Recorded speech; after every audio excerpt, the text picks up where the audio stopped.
Muy buenas tardes, bienvenidos, bienvenidas a una nueva tertulia de divulgación científica, de alta divulgación científica, organizada por la Asociación Española para el Avance de la Ciencia y dedicada a ese problema estructural en España que tristemente es de rabiosa actualidad en este año 2023, la sequía. Nos acompaña en primer lugar el presidente del Consejo Consultivo de la AEAC, Emilio Muñoz. Emilio, ¿puedes presentarnos el tema y la perspectiva desde la que vamos a abordar esta segunda tertulia? Buenas tardes, Paco.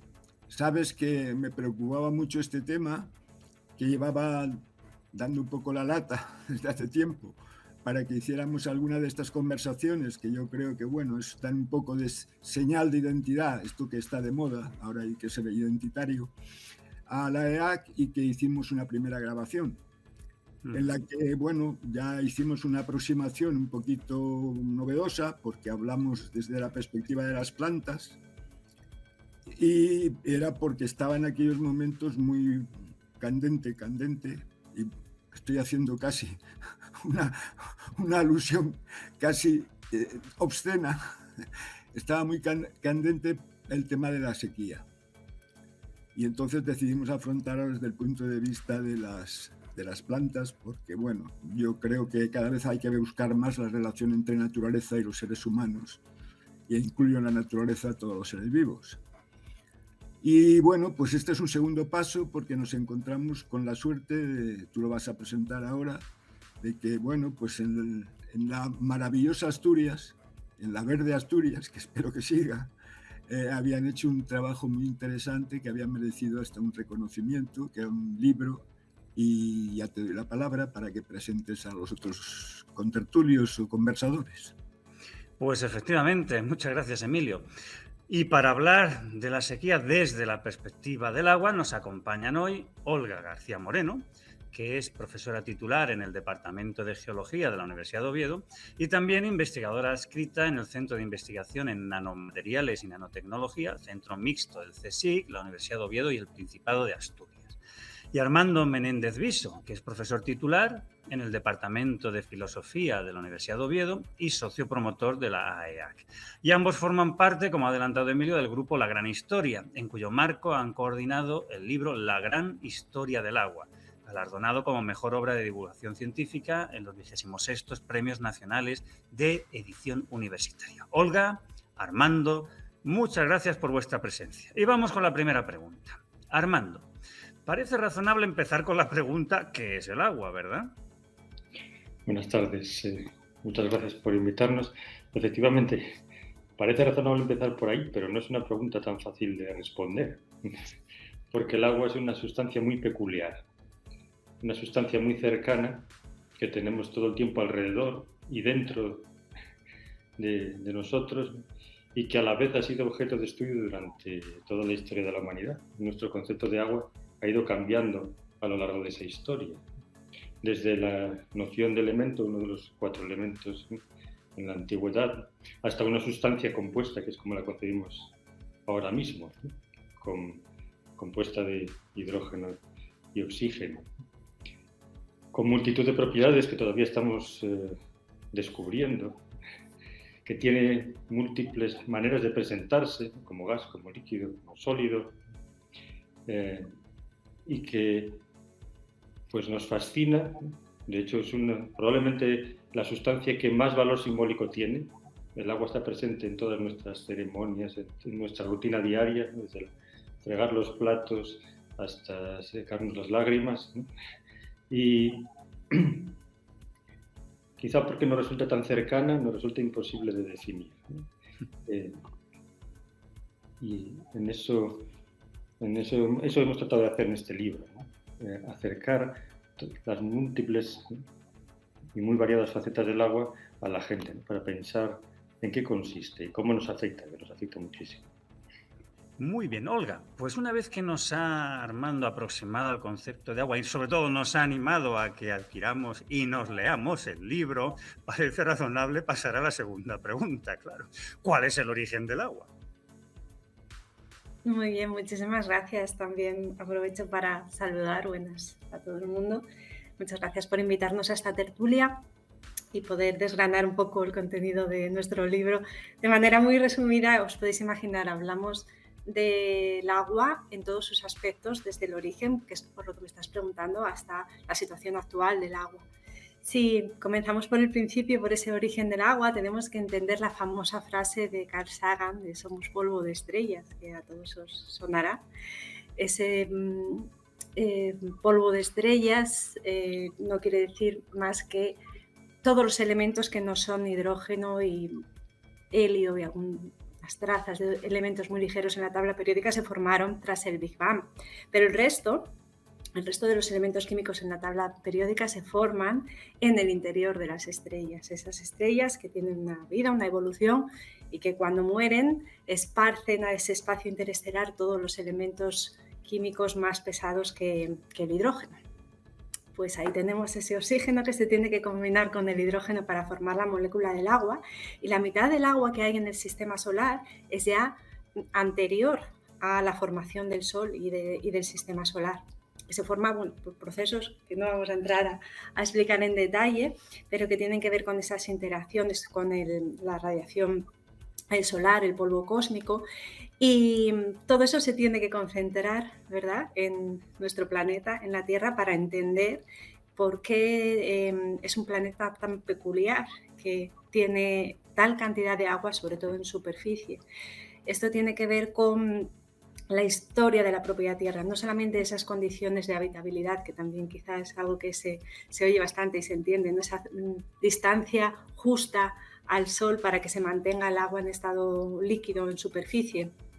También ha habido un montón de procesos, entre ellos los procesos internos de la Tierra, la tectónica de placas, incluso la aparición de la vida, el efecto invernadero, un montón de procesos que se juntaron y se conectaron para mantener estas condiciones que son esenciales para la biosfera y para que se mantenga ese agua líquida en la superficie de nuestro planeta.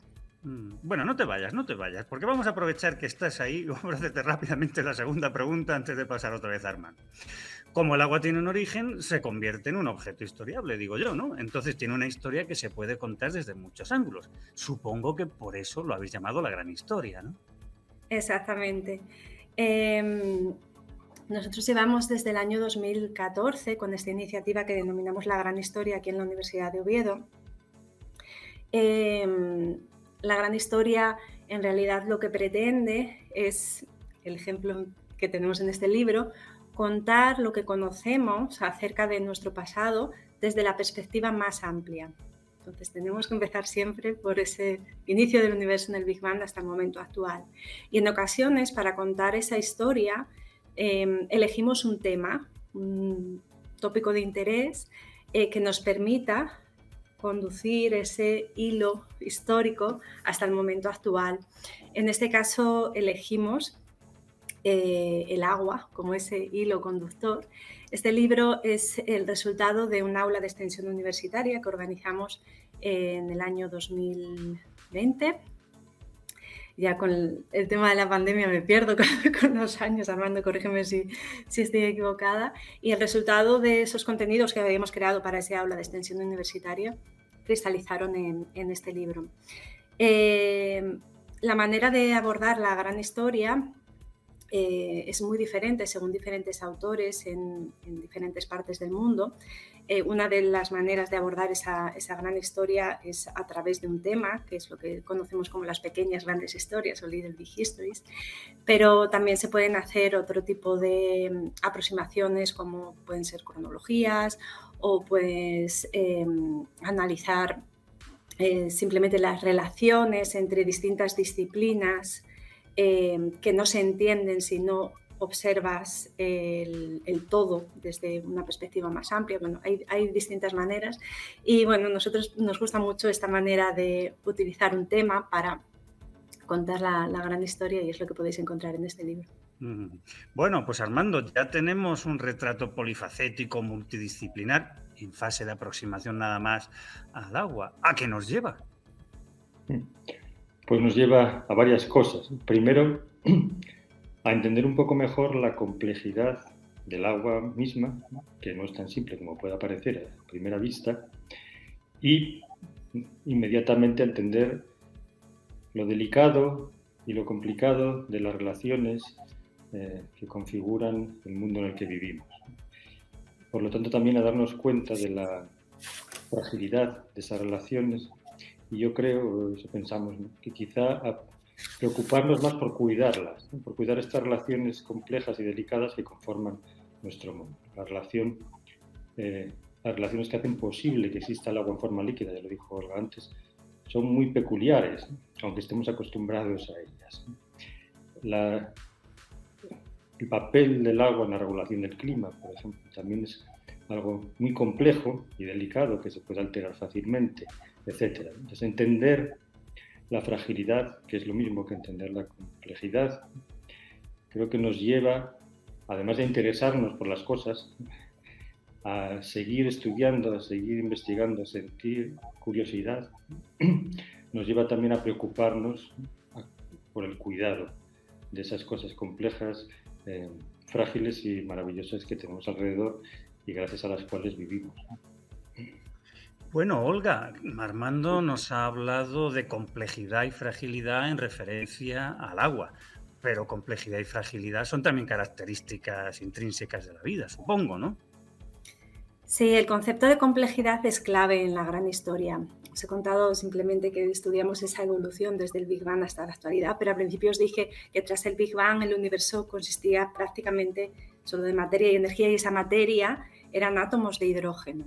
¿Cómo hemos llegado a un mundo complejo como el actual, ¿no?, simplemente observando la Tierra ya sin fijarnos en la complejidad de la biosfera o de los seres humanos? ¿Cómo ha llegado a formarse un sistema tan complejo como puede ser el sistema Tierra, ¿no? Ese tipo de cosas son las que estudiamos en Gran Historia, y eso está relacionado con esa fragilidad también. En la Gran Historia nos damos cuenta de que, aunque hay una tendencia en el universo que es la entropía, ¿no?, el caos, el desorden, en algunos momentos muy particulares, muy peculiares, bajo unas condiciones muy específicas, sí que se forman esas nuevas estructuras más complejas, ¿no? Eso es también un objeto de estudio en la Gran Historia. Y de los 13.800 millones de años de historia, uno de esos pasos más complejos y del que aún tenemos muy poca información es el de la aparición de la vida en la Tierra, ¿no? Condiciones muy específicas para que algo tan frágil, pero a la vez tan resistente en la Tierra, ¿no? Ha habido 5 eventos de extinción masiva en la historia de la Tierra, de los 3.800 aproximadamente millones de años de vida en la Tierra. 5 veces ocurrió que casi desaparece toda la biosfera y, sin embargo, se resiste la vida en este planeta. Estamos ahora enfrentándonos probablemente al 6º evento de extinción masiva, y esa fragilidad, esa complejidad está muy relacionada también con el agua. El que se mantengan esas condiciones idóneas para la vida en la Tierra está muy relacionada con el agua. En la historia de la biosfera tuvieron que pasar 3.000 millones de años para que la vida saliese del agua y comenzase a instalarse en la superficie, en los continentes. Y hay una dependencia total de la evolución de todos los seres vivos en la historia de la biosfera con el agua, ¿no? También todos los organismos, incluso los seres humanos, somos un 60-65% agua, ¿no? Podemos estar un mes sin alimentarnos, pero apenas podemos estar 3 días sin beber agua, ¿no? El agua es esencial para todos los organismos en cuanto a procesos vitales, funciones vitales como la termorregulación, la reproducción, el propio metabolismo, el transporte de sustancias, esencial para todos los organismos vivos y también en general para todos los ecosistemas naturales, para la regulación del clima. Y tenemos que entender que la evolución de nuestra propia especie, la evolución de la especie humana, ha estado condicionada en esa historia también por eventos que tienen que ver con mayor o menor disponibilidad de agua en ciertos momentos y fenómenos extremos relacionados también con el clima, ¿no? Inundaciones, periodos de sequía. Los cambios en el clima de la Tierra también han tenido influencia en la evolución de los seres humanos, y siempre con una relación muy directa y muy compleja y a la vez frágil con el agua y con la disponibilidad de agua. Armando, vida, agua, problemas para la vida. ¿Cómo podemos sortear esos peligros que acechan a la vida? Bueno, un primer paso sería identificarlos. Y para identificarlo, pues la única herramienta que tenemos es el conocimiento, la investigación, el conocimiento científico, que nos ayuda a identificar los problemas, cuáles son las amenazas para la vida, para nuestra vida y para la vida en general en el planeta, y a partir de ahí intentar averiguar cómo podemos frenar esas amenazas o solucionar los problemas que acechan a la vida. Es decir, que el conocimiento es fundamental para poder lidiar con los problemas que amenazan esta estructura frágil y compleja en la que estamos. Y para esto yo creo que también es muy importante, ha salido en una intervención de Olga ahora, tener conciencia del dinamismo o del carácter evolutivo de la vida y del mundo en general, no solo de la vida en el que estamos. Por la propia duración de nuestras vidas tendemos a pensar más bien en términos estáticos, como si el escenario en el que nos movemos fuera más o menos fijo, ¿no? Salvo por nuestra propia acción, que lo puede cambiar algo, ¿no?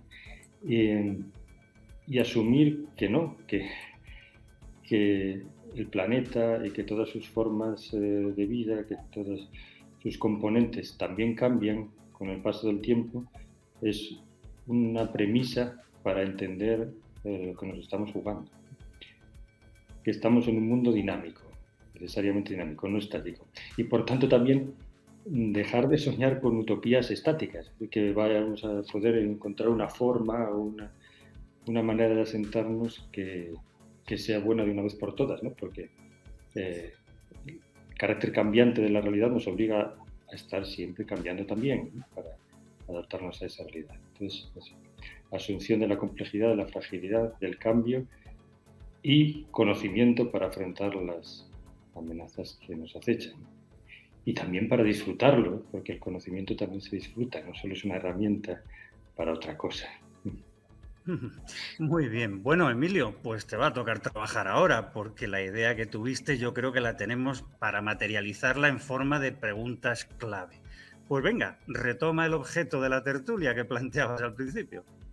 Bueno, una de las cuestiones que preocupan mucho y que creo que cada vez es más necesario, porque en cualquier caso, aunque sea muy brevemente, felicitaros por ese libro, por esa propuesta más antigua de la gran historia, porque a mí, no sé si lo sabéis, me apasiona. Soy un darwinista irredento. En cualquier caso, a mí me preocupa mucho todo el tema de los regadíos. Es decir, si España es un país de agricultores, ganaderos, pues claro, ha adolecido de problemas de sequía y de necesidad de agua. Y claro, si la forma de ser más productivos o de querer facilitar la vida o la sostenibilidad de los agricultores tropieza con problemas tan graves que pueden ser una extinción de la posibilidad de que tengamos la suficiente agua, ¿qué pensáis de este tema de los regadíos? Bueno, es una pregunta compleja y quizá yo no sea una experta en el tema, quiero ponerlo por delante, pero sí tengo la perspectiva que nos da la gran historia, ¿no? Y lo que comentamos en el libro acerca de cómo todo está relacionado más con el tema del agua. El ciclo del agua es un ciclo extremadamente complejo por todas las interacciones que hay con la geosfera, la atmósfera, la hidrosfera, pero incluso también con la biosfera y, por supuesto, ahora con la tecnosfera, con los seres humanos. Entonces, hay que tener en cuenta esa complejidad del ciclo del agua para entender simplemente cómo la principal consecuencia de los regadíos abusivos va a ser la sobreexplotación de los acuíferos y que los acuíferos no son una cosa que está ahí, que tiene agua o no, dependiendo de lo que llueva o deje de llover, sino que los acuíferos forman parte de Pues acuíferos me refiero a todas las aguas subterráneas, ¿no?, que estamos explotando para hacer esos regadíos. Pues eso forma parte de ese complejo ciclo del agua.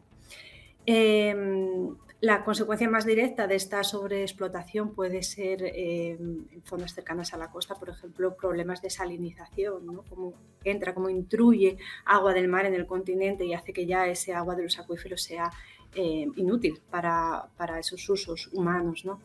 Pero hay muchísimas cosas más. Por ejemplo, el exceso de irrigación va a hacer que se pierdan elementos solubles en los suelos, ¿no?, con acumulación de sales en superficie que pueden tener elementos pesados acumulados, ¿no?, tóxicos, como puede ser el selenio y otros elementos pesados.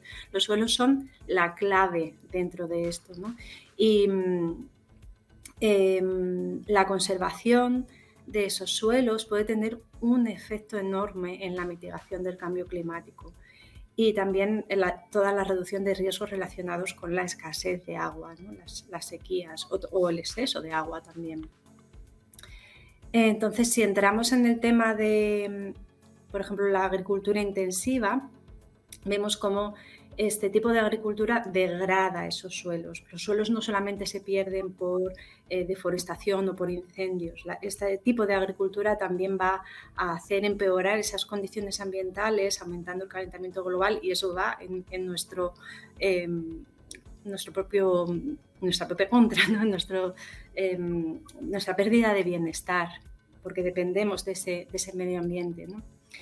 Parece que el uso de fertilizantes y pesticidas, ¿no?, que es algo que ya se conoce, bueno, menos mal que ya tenemos conciencia de eso, ¿no?, porque desde los años 50 ya del siglo XX tenemos esa información de cómo estos productos pueden contaminar y pueden dañar al ser humano en este tipo de agricultura intensiva, pero no nos damos cuenta que también la pérdida del suelo es un factor importantísimo. Solo tenemos en mente esos problemas de contaminación, pero no la pérdida del suelo en sí, ¿no? En mi opinión, mucha gente puede decir que este tipo de agricultura pues es algo que ha beneficiado mucho a la sociedad en general, a los seres humanos, ¿no?, porque ha evitado problemas de alimentación a nivel mundial, ¿no? Pero no nos engañemos, al final es un negocio, ¿no? Y como tal negocio también ha servido para que muchas empresas hayan abusado y hayan hecho una explotación insostenible. Cuando una empresa ya no puede explotar un suelo para su explotación, compran otras tierras y no se plantean las consecuencias de ese suelo que ya ha desaparecido y que a escala de los seres humanos es un recurso que no es renovable. A una escala mayor, a escala geológica, sí, un suelo es un recurso renovable, pero a la escala de los humanos no.